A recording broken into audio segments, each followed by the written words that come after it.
As we head into the weekend, lawmakers in Washington find themselves no closer to approving a federal funding bill. The deadline is just 8 days away, and a shutdown could have a severe impact on the nation's economy. More details in our top story today at 5. With the collapse of the latest plan to avert a government shutdown, lawmakers have left Washington with no end game in sight. A group of 5 Republicans today refusing to vote with the Speaker on a bill that would have simply allowed debate to begin on a defense spending bill. Afterward, Speaker McCarthy acknowledging his frustration, saying, quote, "This is a whole new concept of individuals who just want to burn the whole place down." Now, the disarray is drawing criticism from some fellow lawmakers. The bottom line is that House Republican leaders have brought this chamber to a standstill because of their utter and complete inability to govern.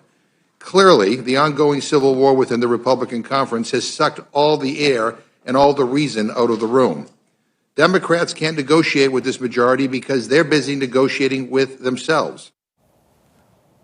Now, the White House is telling federal agencies to prepare for a shutdown, which would impact federal workers from the national parks to the military. The last government shutdown happened back in 2019 and lasted 35 days, but experts predict if there is a shutdown, it could last even longer this time.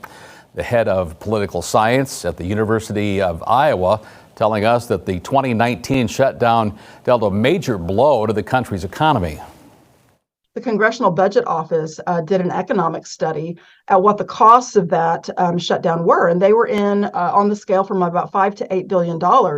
In terms of lost economic growth, ripple effects.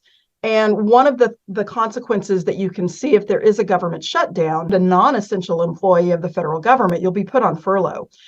And the longer a shutdown goes, the more pain really that gives to federal employees, but then also can have ripple effects in the economy as well.